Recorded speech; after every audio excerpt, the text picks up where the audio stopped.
Buenos días a todos. Vamos a comenzar entonces a estudiar el tema del transporte a través de las membranas. Este tema coincide también con el material en PDF que se le suministra a través de la plataforma. La idea fundamental es que las membranas controlan la composición de las células mediante mecanismos de transporte activo y de transporte pasivo. Esto significa, ¿verdad?, que la membrana celular, bien sea la membrana plasmática, es decir, la que limita con el medio externo, o las diferentes membranas que conforman los organelos dentro de la célula, mantienen un intercambio de sustancias, eh, o bien con el medio externo o bien con el medio interno de la célula en el caso de los organelos. En la presente diapositiva ustedes pueden ver los contenidos que vamos a considerar en este tema.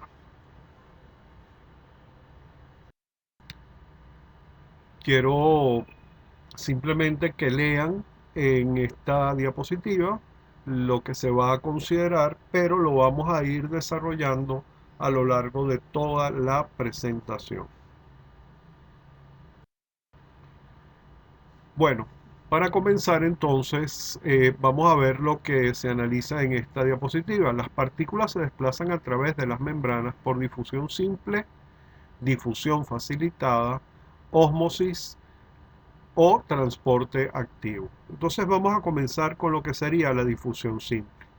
En la difusión simple, de lo que estamos hablando es de la dispersión de las moléculas desde un lugar donde ellas están muy concentradas hacia un lugar donde estén menos concentradas o donde no estén presentes.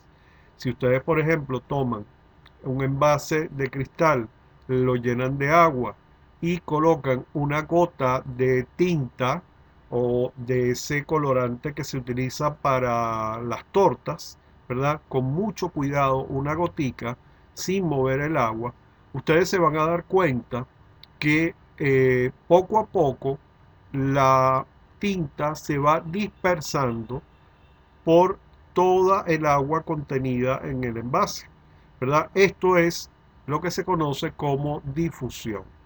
Eh, los organismos vivos no usan energía para que ocurra la difusión. La difusión puede ocurrir, por ejemplo, en el caso de las moléculas de oxígeno, que son tan fundamentales para que las células realicen la respiración celular. El oxígeno, como es fundamental, debe pasar libremente a través de la membrana, eh, a través de los fosfolípidos de la membrana. En el caso del oxígeno es una molécula no polar y ella puede interactuar fácilmente con las colas de los fosfolípidos, atravesando por lo tanto la membrana, yendo desde el lugar donde está más concentrado el oxígeno, en este caso el medio externo, hacia el medio interno donde está menos concentrado porque está siendo continuamente utilizado por el proceso de respiración celular llevado a cabo por los seres vivos. Pero es fundamental para que esto ocurra, ¿verdad?, que en una de las dos partes esté muy concentrada la sustancia. Por ejemplo, en el caso del oxígeno, como ya dije, siempre va a estar más concentrado en el medio externo porque el oxígeno está presente en el aire. Entonces, del aire pasa a las células por difusión simple. Las células entonces lo van consumiendo y siempre dentro de una célula el contenido de oxígeno va a ser menor. Cuando las concentraciones de una sustancia se igualan a ambos lados de la membrana, entonces no existe el gradiente y por lo tanto no hay difusión simple.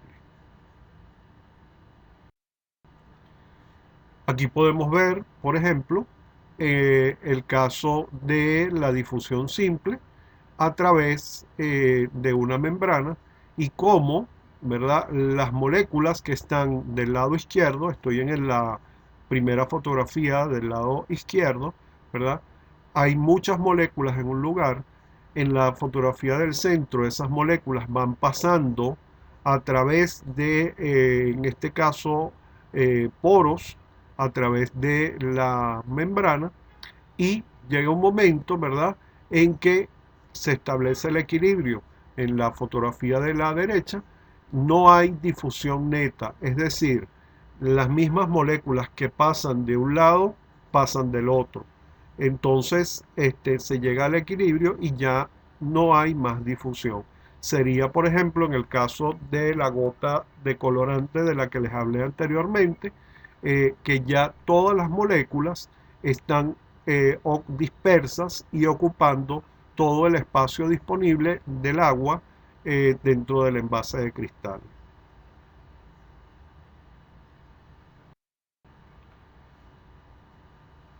En el caso, por ejemplo, de la difusión de dos solutos, ¿verdad? Si yo tengo dos solutos a ambos lados de la membrana, entonces cada uno va a buscar su equilibrio.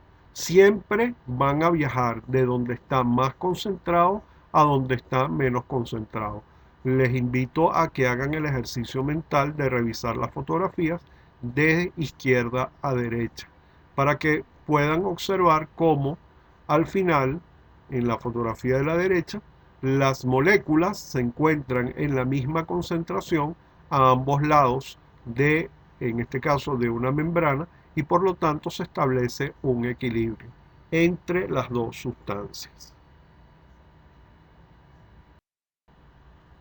Tenemos entonces el caso de la difusión facilitada, ¿verdad? Que va a mantener lo que se conoce como el gradiente de concentración, pero las moléculas, por ser generalmente iones y por estar cargados, es decir, tener cargas positivas o negativas, no pueden atravesar las colas de los fosfolípidos en la membrana. Entonces, ¿qué hace la célula?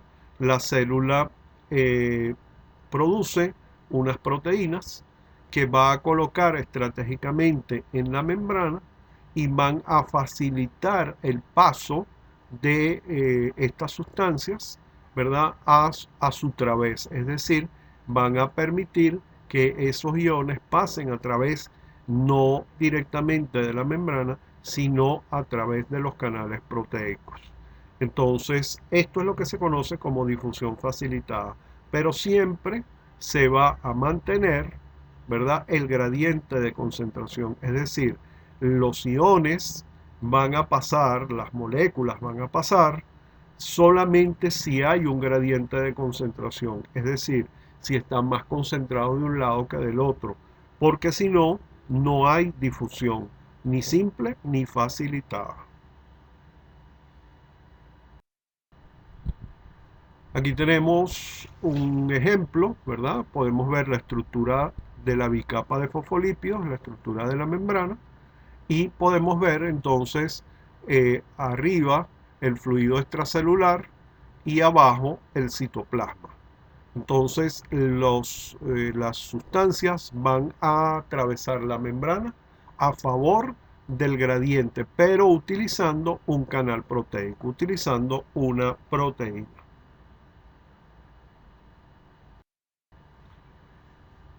Aquí tenemos otro tipo de canales proteicos para la difusión facilitada, en los cuales la proteína cambia de forma para facilitar el paso de esa sustancia.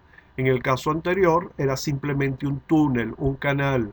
Imagínense el túnel que va, el túnel Boquerón que va de la Caracas, que en la autopista Caracas-La Guaira, ¿verdad? Es un túnel que atraviesa la montaña. Pues en el caso anterior es más o menos similar. El canal nunca cambia de forma, pero aquí en la difusión facilitada con este tipo de canales, los canales cambian de forma. Atrapan a las sustancias y las sustancias entonces después pasan al interior de la célula, ¿verdad? Esto puede ocurrir también en sentido contrario, o sea, del interior de la célula hacia afuera. Eh, Hay que hacer la salvedad de que esto ocurre sin uso de la energía, ¿ok? Sin uso de ATP. Y una sustancia muy importante para todos los seres vivos es el agua, ¿verdad?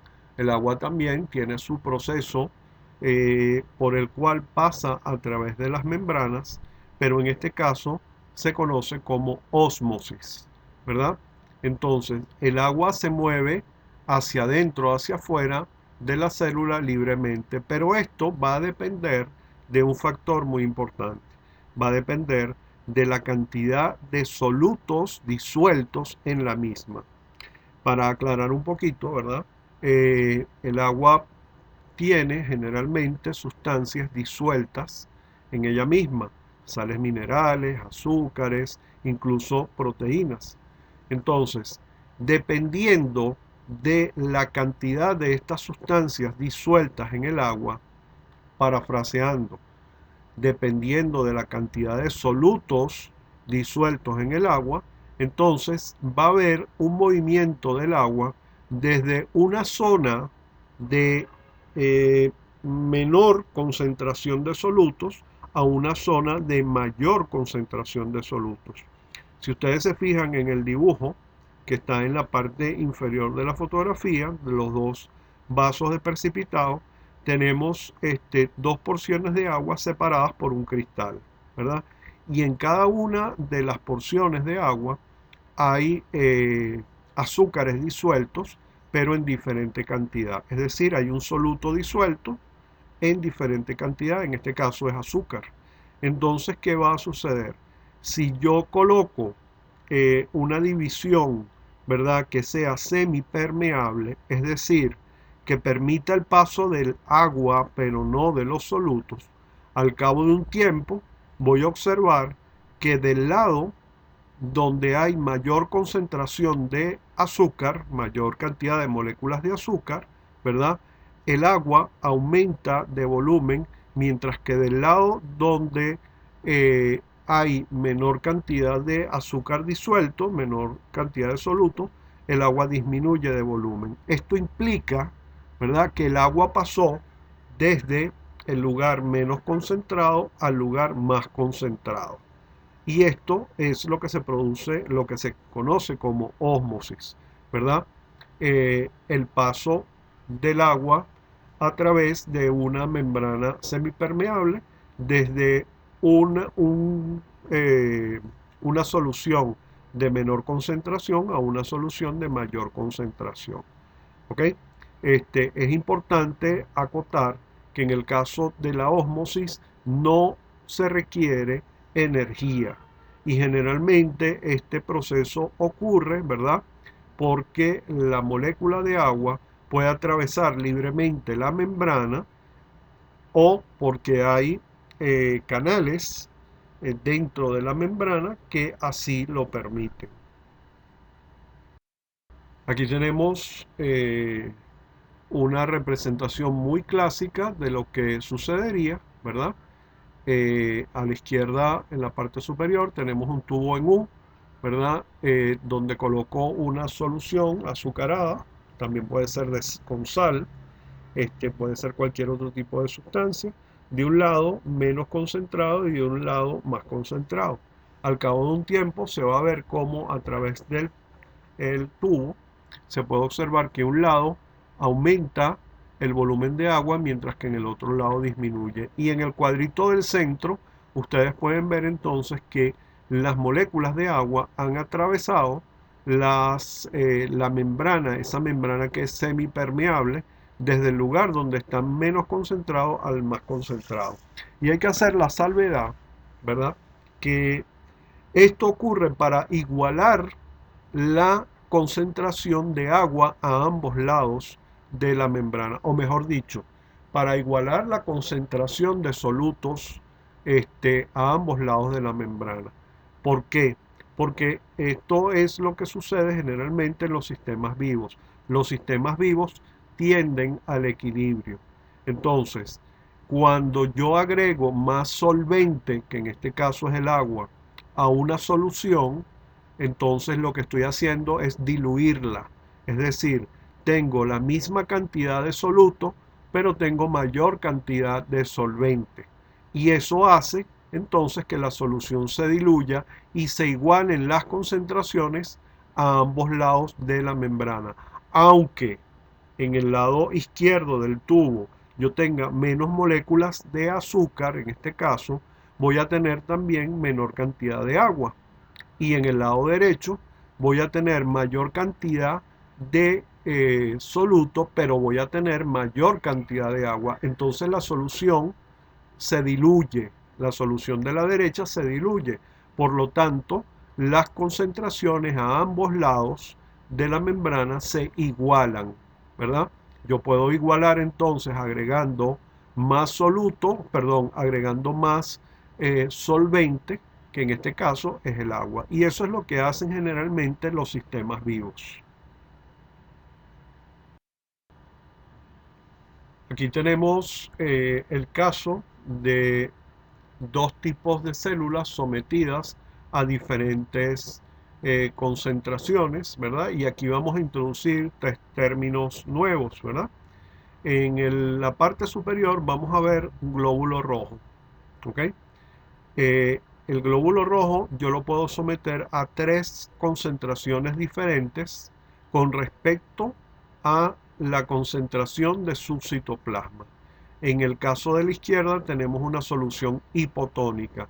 Hipotónica significa que tengo menor cantidad de soluto en la solución que rodea el glóbulo rojo, ¿verdad? Entonces, ¿qué hace el agua? El agua tiende a entrar a través de la membrana. Y eso en algún momento va a producir lo que se conoce como la lisis del glóbulo rojo. Es decir, el glóbulo rojo se rompe, se revienta liberando su contenido, porque no tiene una capa protectora, una pared celular que lo proteja, a diferencia de las plantas que vemos, de las células vegetales que vemos en la parte inferior. La célula vegetal tiene una pared celular y esa pared celular, aunque permite el paso del agua, no eh, permite que la célula estalle. Y entonces eso es lo que hace que la célula vegetal se llene de agua, ¿verdad? La vacuola, que es esa estructura de azul claro que ustedes ven dentro de la célula vegetal, se va a llenar de agua. Y al absorber el agua, tanto el citoplasma como la vacuola, entonces la planta se pone túrgida, es decir, se pone turgente, ¿verdad? Es cuando nosotros, después de echarle agua a la tierra de una maceta donde tenemos cultivada una planta, nosotros vemos que la plantica como que se endereza, como que revive, ¿verdad? Porque sus células están absorbiendo agua por el proceso de ósmosis. Ahora, en una solución isotónica, que es la que tenemos en el centro, si ustedes observan las flechas, la misma cantidad de agua que entra es la misma cantidad que sale, ¿verdad? Y eso ocurre también en las células vegetales, ¿verdad? Cuando la cantidad de agua a ambos lados de la membrana es similar, ¿verdad? La solución es isotónica, es decir, iso es igual, tiene la misma concentración de solutos tanto fuera de la membrana como dentro de la membrana. Entonces, en el caso de los glóbulos rojos, es lo ideal para ellos porque mantienen su forma, mantienen su estructura y mantienen su función. El plasma sanguíneo, por ejemplo, es una solución isotónica, ¿verdad? Porque los glóbulos rojos no deben estallar ni deben contraerse, ¿verdad? Porque pierden su función. En el caso de las soluciones hipertónicas, ¿ok? Son soluciones con alto contenido de solutos. Si estoy hablando de azúcar, es una solución muy azucarada. Si estoy hablando de sales, es una solución muy salada. Entonces, ¿qué pasa con el agua dentro de un glóbulo rojo? El agua dentro de un glóbulo rojo tiende a salir de él, ¿verdad? Tiende a abandonarlo, irse al exterior, ¿verdad? Para tratar de igualar las concentraciones afuera, igualar la concentración de agua afuera y adentro. Pero eso no va a suceder.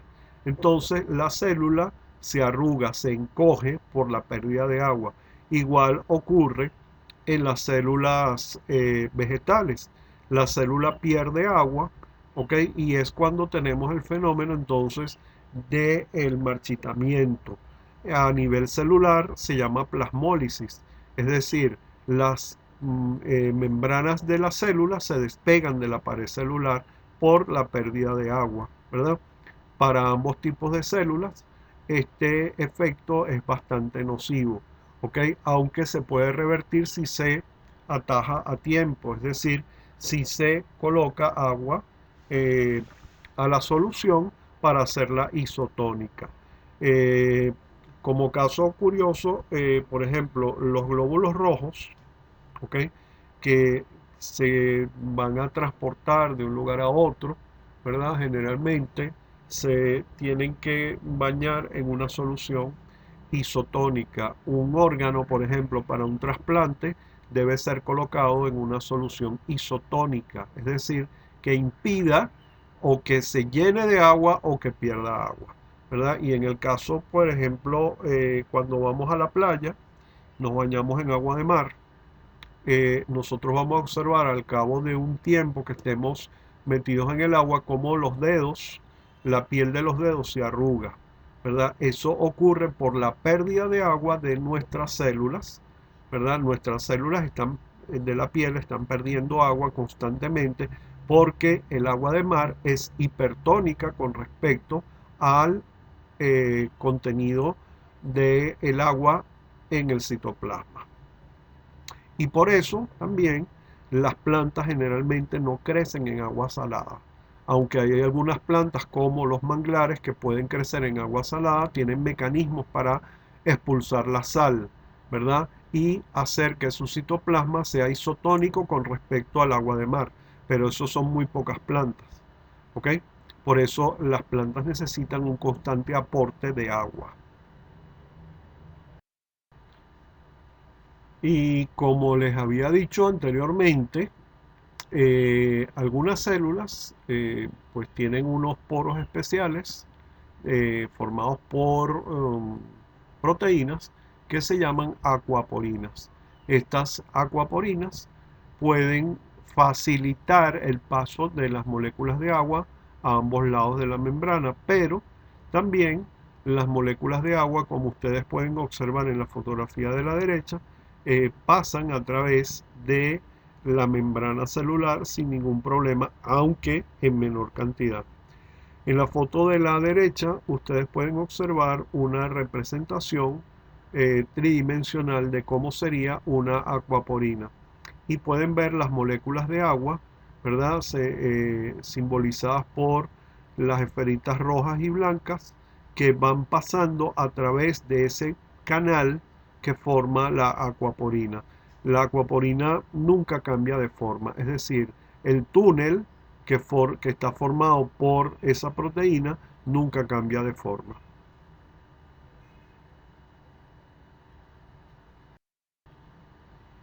Y ahora vamos a ver un transporte que es muy importante para los seres vivos, que es el transporte activo. ¿Ok? En el caso del transporte activo, ¿ok? Ocurre algo muy contradictorio. Imaginemos, por ejemplo, que estamos en el metro en una hora pico, ¿verdad? Los vagones vienen llenos de personas, pero hay más gente afuera que quiere entrar. Entonces, la gente que está afuera quiere entrar y para hacerlo tiene que empujar a la gente que está adentro. Bueno, eso es lo que generalmente ocurre, lamentablemente, ¿ok? Pero me sirve para explicarles este ejemplo. Entonces, la gente se quiere meter aunque adentro haya tanta gente que casi no se pueda eh, meter más gente. Entonces, ¿qué hace la gente que está afuera? Empuja, es decir, utiliza energía para entrar. ¿Ok? Pues más o menos es lo que hacen las células. Hay ciertas sustancias químicas que son muy importantes para las células y tienen que ser metidas a la fuerza dentro de las células en contra del gradiente de concentración. Fíjense que aquí funciona al revés. No va a favor del gradiente de concentración, sino en contra del gradiente de concentración. Si ustedes ven la animación, ¿verdad? Se van a dar cuenta de lo que yo les digo con respecto a las moléculas de color verde, a las pelotitas de color verde. Entonces, ¿qué sucede? Que hay unas proteínas que se encargan de hacer este proceso, pero este proceso va a ocurrir cambiando la forma de la proteína. Y para cambiar la forma de la proteína se requiere el uso de ATP, es decir, energía química, ¿verdad? Y este tipo de transporte lo realizan sistemas proteicos que se conocen como bombas, no porque explotan, sino porque bombean en contra del gradiente de concentración. Es más o menos también como una bomba de agua. La bomba de agua sube el agua a través de tubos, ¿verdad? Pero lo sube en contra de la gravedad, ¿verdad? Entonces, para hacer subir el agua en contra de la gravedad a los pisos altos de un edificio, entonces tiene que utilizar energía eléctrica. Es más o menos lo que sucede en el caso del transporte activo. Como ejemplo, vamos a colocar el sistema de bombeo de la vitamina B12 desde el medio externo hacia el medio interno, en el caso de una bacteria conocida como Escherichia coli. Lo que ustedes están viendo en la fotografía central, esos garabaticos que ustedes están viendo ahí, son las proteínas, ¿verdad? Las cadenas de aminoácidos que forman esa proteína. Y si ustedes se fijan, ¿verdad? La proteína está abierta hacia afuera del citoplasma, ¿ok? Como lo pueden observar también en la fotografía de la derecha. Entonces, la proteína tiene abierto el canal hacia afuera para captar la vitamina.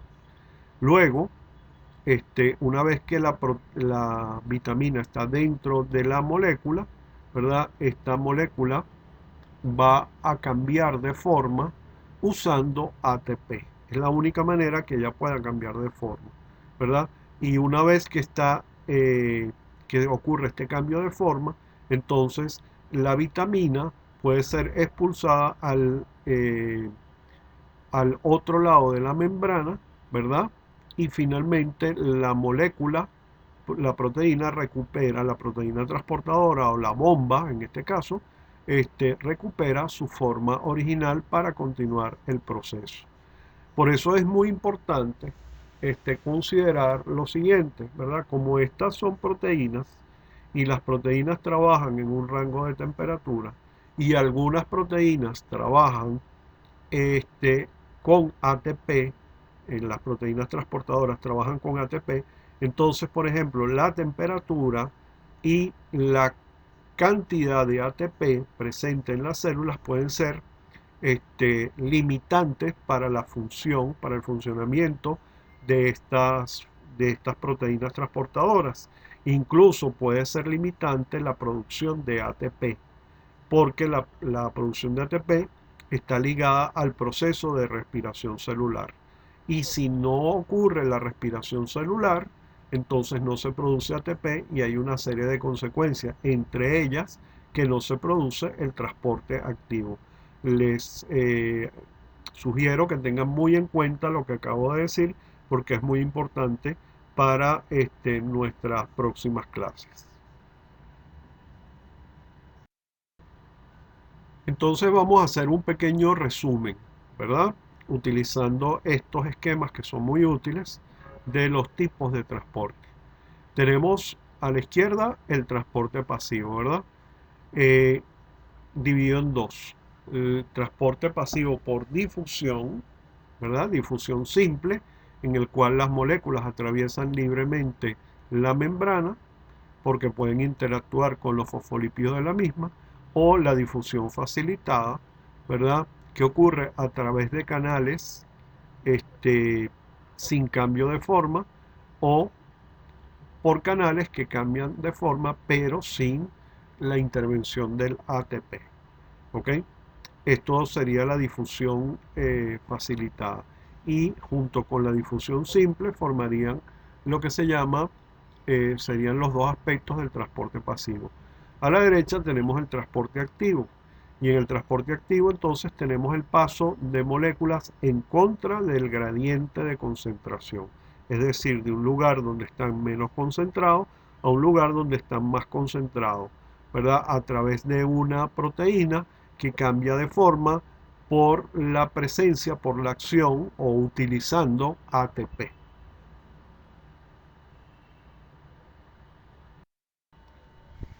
Bueno, vamos a continuar entonces ahora con otro tipo de procesos que permite la incorporación de sustancias que están fuera de las células, de materia extracelular, como pueden ser, por ejemplo, bacterias, virus u otras partículas que no pueden atravesar libremente la membrana, ¿verdad? Y esto lo vamos a, eh, o se debe básicamente a la membrana, porque la membrana tiene una fluidez, ¿verdad? Tiene la capacidad de cambiar de forma debido principalmente a su composición, ¿verdad? Recordamos que el colesterol aumenta la fluidez de la membrana y precisamente esas moléculas de colesterol que están dentro de la membrana, ubicadas estratégicamente entre los fosfolípidos, van a permitir esa fluidez. Estas estructuras van a permitir dos procesos. La endocitosis, que es la incorporación de este material extracelular, o la exocitosis, que es la expulsión de material elaborado por la célula o desechos celulares. Eh, para formar, para que se realice este proceso, se forman unas estructuras en forma de unas esferas que se conocen como vesículas, que son de tamaño variable, dependiendo de las necesidades de la célula en un momento determinado. Y para formar esas vesículas es necesaria la utilización de ATP. El primer proceso entonces es la endocitosis. Y en la endocitosis, ciertas regiones de la membrana celular, de la membrana plasmática, se curvan hacia adentro de la célula, proceso que se conoce como invaginación, y producen entonces esa esfera que va a englobar ese material extracelular, que bien puede ser bacterias, virus, o otros materiales de gran tamaño, en comparación con la célula.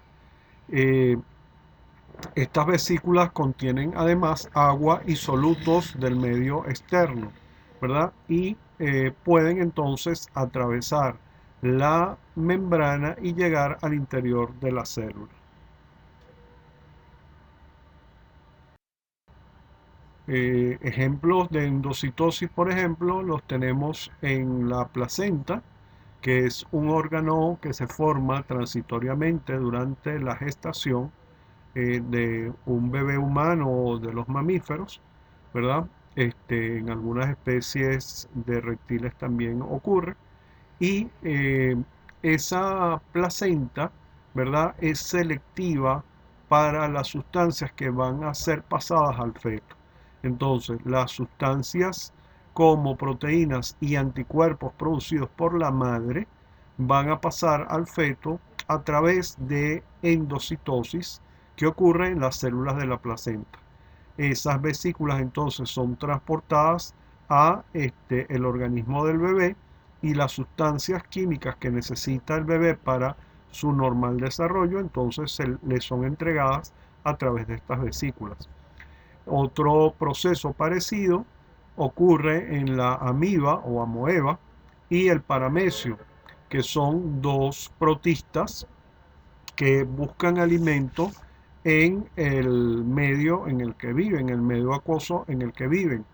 Eh, forman entonces también estas pequeñas vesículas que van a incorporar los nutrientes, ¿verdad? El material extracelular que se encuentra fuera de las mismas células, y en el caso particular de la amiba le va a permitir, por ejemplo, captar pequeños microorganismos que se encuentran en el medio donde vive para alimentarse de ellos, pero siempre englobándolos en estas pequeñas vesículas. El último caso, muy interesante y que constituye parte de la respuesta de nuestro sistema inmunitario, lo constituyen los glóbulos blancos, un tipo particular de glóbulos blancos llamados macrófagos, ¿verdad? Que rodean a virus o bacterias que han entrado a nuestro organismo, pero también, por ejemplo, eh, puede ocurrir cuando penetra nuestra piel, por ejemplo, una astilla de madera, ¿verdad? Un pequeño vidrio que se queda encajado en la piel. Entonces, inmediatamente, desde el torrente sanguíneo fluyen estos macrófagos, o dentro del torrente sanguíneo, cuando la infección ha invadido el torrente sanguíneo, eh, y engloban a estas partículas, bacterias o virus, en pequeñas vesículas. Esas vesículas son incorporadas al interior del macrófago, ¿verdad? Y después se les unen otras vesículas más pequeñas, conocidas como lisosomas, que contienen enzimas digestivas llamadas lisosimas, que destruyen por completo a la partícula, al virus o a la bacteria, constituyendo entonces una línea de defensa muy importante para nuestro organismo. En la fotografía podemos ver entonces cómo ocurre el proceso, ¿verdad? Cómo se forma esa pequeña vesícula por la invaginación de la membrana plasmática, cómo esa pequeña vesícula queda aislada dentro del citoplasma, y posteriormente queda aislada, queda disponible para la digestión a través de los lisosomas de esos cuerpos extraños que pueden producir una enfermedad o que pueden producir una lesión, sobre todo en el caso de la piel.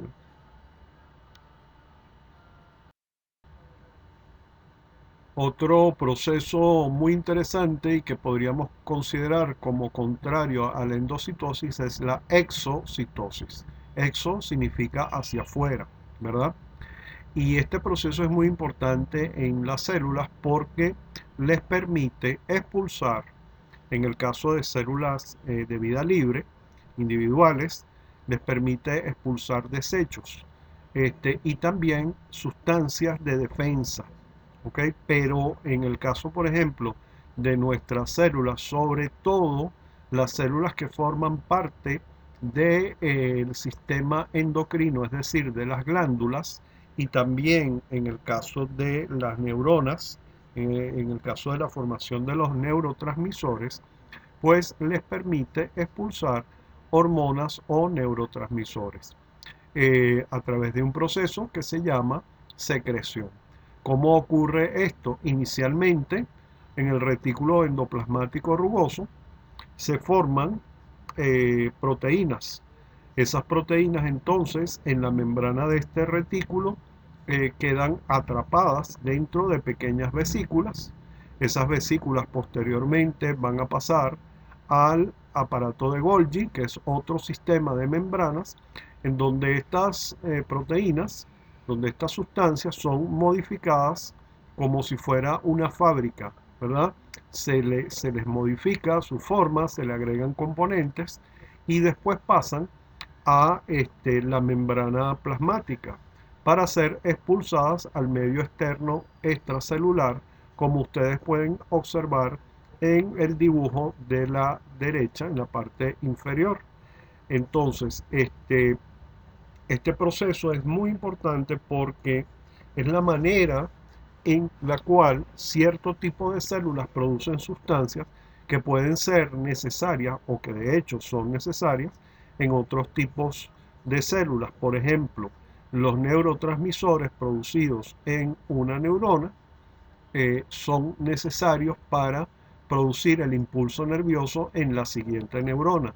Esos neurotransmisores son liberados por exocitosis al medio extracelular y son captados por la neurona que está conectada con la anterior para iniciar un nuevo impulso nervioso, y de esta manera se produce la transmisión del impulso nervioso en la sinapsis química.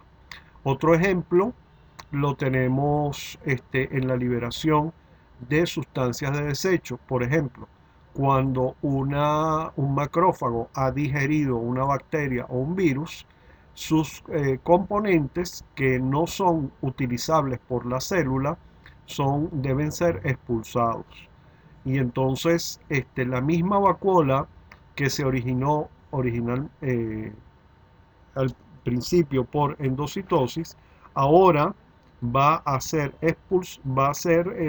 conectarse con la membrana celular para expulsar esos desechos hacia el medio extracelular. Un último ejemplo lo tenemos en las vacuolas contráctiles de los paramecios, ¿verdad? Los paramecios son pequeños protistas de vida libre que viven en aguas estancadas, y esas vacuolas contráctiles se llenan o se vacían de agua para nivelar el nivel osmótico de la misma célula, porque estas células viven en medios donde la concentración de sustancias químicas puede cambiar. De esta manera, la célula mantiene un equilibrio osmótico y no estalla o no se marchita, por decirlo de alguna manera, cuando cambian estas concentraciones.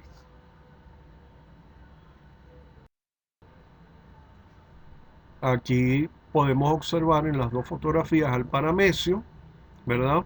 En la fotografía superior tenemos una vacuola contráctil llena de agua, ¿verdad? Y en la fotografía inferior tenemos la vacuola vacía, ¿ok? O prácticamente vacía.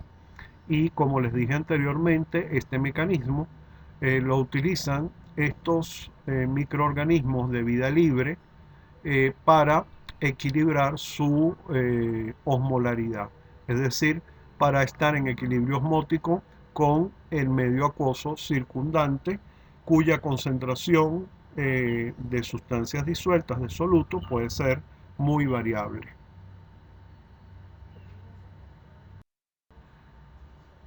En esta diapositiva y en las siguientes vamos a observar entonces cómo ocurre el movimiento de estas proteínas a través, o de estas sustancias formadas en las células a través de los diferentes organelos membranosos que posee la célula, ¿verdad? Por ejemplo, en este caso podríamos poner como un buen ejemplo una célula eh, del sistema glandular, del sistema endocrino, una célula productora de hormonas. Eh, Esas hormonas se forman en el retículo endoplasmático, luego son procesadas por el aparato de Golgi, como les dije anteriormente, y después se dirigen a la membrana para ser secretadas. Eh, la producción de las vesículas se utiliza para incrementar el tamaño de las membranas y de organelos en las células en crecimiento. En este caso, quien produce esas vesículas es el retículo endoplasmático liso, que se encarga básicamente de la producción de membrana, ¿ok? De nueva membrana para reparar o para aumentar el tamaño durante el proceso de crecimiento, ¿ok? Los fosfolípidos se sintetizan cerca del retículo endoplasmático liso y son incorporados a su membrana.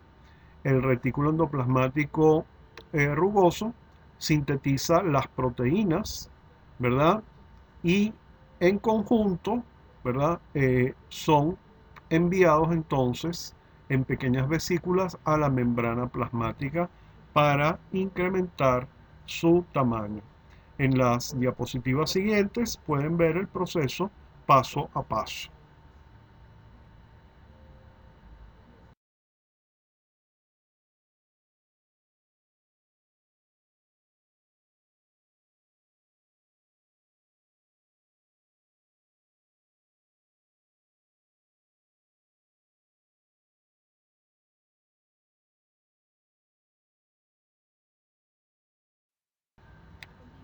Ahora bien, las vesículas no flotan libremente en el citoplasma celular.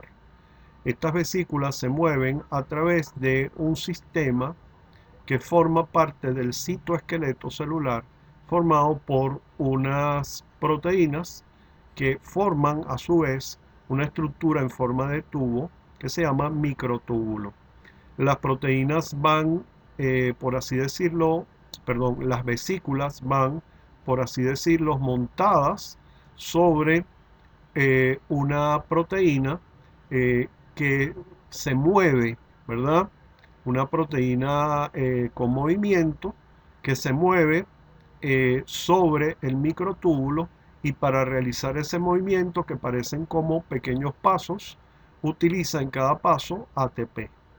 De esta manera, las vesículas pueden moverse desde, por ejemplo, del retículo endoplasmático rugoso o liso al aparato de Golgi, y de ahí pueden llegar a la membrana celular, a la membrana citoplasmática. Les invito a que observen un pequeño video para que tengan mejor idea, como el que está señalado en la parte inferior y en la fotografía de la parte izquierda, perdón, de la parte derecha inferior de la diapositiva. En esta diapositiva ustedes pueden ver lo mismo que les expliqué anteriormente de las vesículas moviéndose sobre los microtúbulos, pero en una foto o una fotomicrografía producida con un microscopio electrónico, porque son estructuras realmente pequeñas que no pueden observarse a través del microscopio óptico. La vesícula es esa estructura globulosa que se observa a primera vista en la foto, y el microtúbulo es la estructura alargada. Incluso se pueden ver las pequeñas proteínas que conforman al microtúbulo. Y se puede observar también parte de los fosfolípidos que forman las membranas de la vesícula. También pueden observar el video eh, que les va a explicar con mucho más detalle lo que les acabo de decir.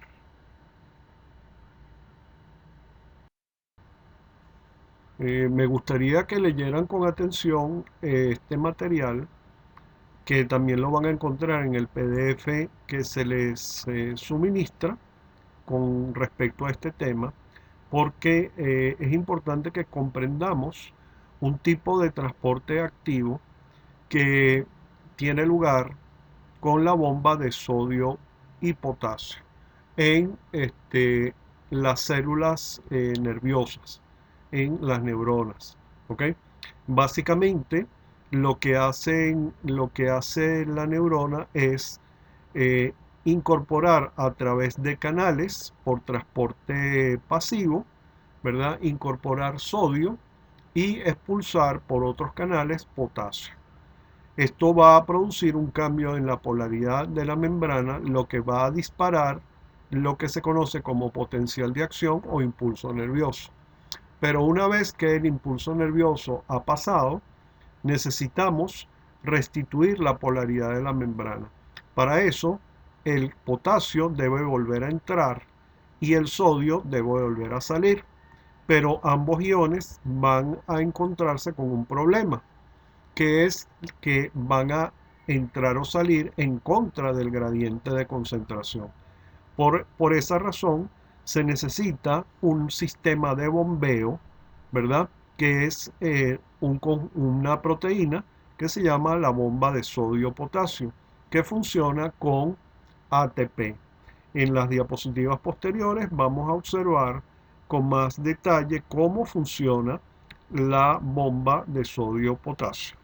La bomba de sodio-potasio no solamente se encuentra en las neuronas, se encuentra también en otros tipos de células en el organismo de muchos animales y en los seres humanos.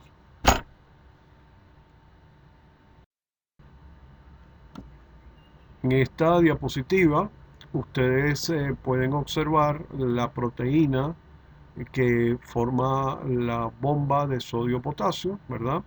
Un pequeño canal en su interior que va a captar 3 iones de sodio, que son los que están señalados en color amarillo, los guarda internamente, luego llega el ATP. El ATP entonces es utilizado para cambiar la forma de la proteína, que se abre hacia el medio extracelular, expulsa el sodio y al mismo tiempo incorpora 2 iones de potasio para introducirlos al interior de la célula. Pueden observar con mucho mayor detalle en los 2 videos cuyos enlaces coloco en la parte inferior y están en la presentación que les suministré a través de la plataforma para que puedan ver con mayor detalle cómo ocurre el proceso. Y me voy a la siguiente diapositiva donde lo explico con más detalle. Bueno, vamos a empezar entonces con las imágenes, comenzando con la primera imagen arriba a la izquierda, ¿verdad? Yo tengo que el sodio va a ser tomado del medio intracelular, ¿verdad? Del citoplasma, y va a ser colocado dentro de la proteína transportadora, dentro de la bomba, ¿ok? Al mismo tiempo se une, en la siguiente diapositiva, se une una molécula de ATP. Cuando esa molécula es degradada, ¿verdad? Se produce el cambio de forma que pueden ver en la tercera fotografía a la derecha arriba, y se produce la expulsión en contra del gradiente de concentración de los iones de sodio que son positivos, ¿verdad? Cuya carga es mucho más positiva que la de los iones de potasio. Luego viene el potasio, que estaba afuera y necesita ser incorporado al medio intracelular. Entonces se ubica dentro de la bomba, que está abierta hacia afuera, ¿verdad?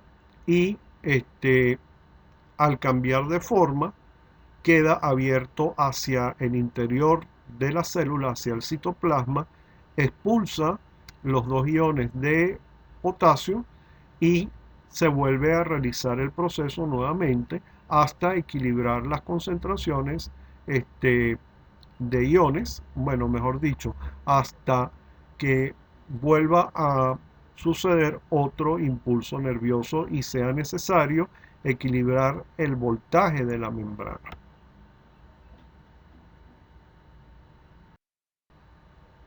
En esta parte del tema, quisiera por favor que revisaran y leyeran muy bien eh, el texto que pueden encontrar en el material en PDF y el siguiente dibujo, para que puedan comprender entonces cómo funciona la difusión facilitada de los iones de potasio en los axones. Recuérdense que en el caso de la difusión facilitada no se requiere energía, simplemente hay un cambio de forma, pero que no requiere energía.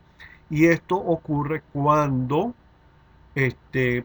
se activa la membrana de la neurona para iniciar el proceso de despolarización, es decir, el inicio del impulso nervioso. El potasio sale de la célula y entra el sodio a través de otros canales. En este caso nos estamos refiriendo específicamente al canal de potasio que permite la salida de estos iones.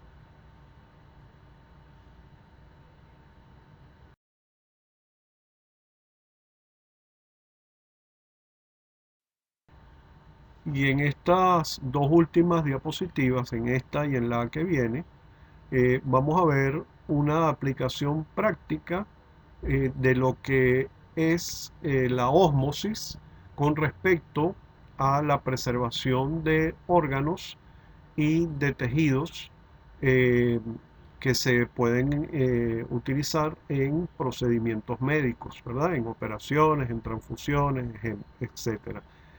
Aquí pueden ver en la fotografía lo que yo les explicaba anteriormente de células que están sometidas a diferentes condiciones de osmolaridad. En la fotografía de la izquierda, en la A, ustedes van a ver glóbulos rojos en un medio isotónico. Si ustedes observan, la forma del glóbulo rojo es la que normalmente debería tener. Parece como una dona con el centro ligeramente hundido, ¿verdad? Y esa es la forma que realmente él tiene y en la cual él es funcional. En la fotografía B vemos un conjunto de glóbulos rojos que están sometidos a un medio hipertónico. Cuando el medio es hipertónico, la concentración salina es mucho mayor y eso hace entonces que el glóbulo rojo pierda agua por ósmosis. El agua sale y el glóbulo rojo queda como arrugado, como cuando nos bañamos en el mar. El agua salada hace que las yemas de nuestros dedos se arruguen, ¿verdad? Y en la fotografía C tenemos glóbulos rojos eh, en un medio hipotónico, es decir, cuya concentración salina es mucho menor que la que se encuentra en el glóbulo rojo. Por lo tanto, el glóbulo rojo se llena de agua y está en peligro de explotar. Por eso, cuando se quiere conservar sangre, por ejemplo, cuando nos extraen sangre para hacer algún tipo de análisis, por ejemplo, conteo de glóbulos rojos, generalmente esa pequeña porción de sangre que nos extraen la colocan en una solución isotónica, es decir, de igual concentración, una solución salina suele ser, de igual concentración eh, que la que tiene el citoplasma del glóbulo rojo, porque de lo contrario o se arrugaría o estallaría. Y no es lo que se quiere ver. También para conservar sangre para trasplantes se hace el mismo procedimiento. Se coloca esa sangre en un medio que sea isotónico con respecto a la osmolaridad del plasma en el cual flotan normalmente esas células. En el caso de los órganos para trasplantes, pues se hace lo mismo, como ustedes van a poder ver en la fotografía que viene a continuación. Y con esto terminamos con el tema de transporte a través de la membrana. Nos encontramos en una próxima oportunidad y recuerden llevar apuntes de todas estas clases en su cuaderno.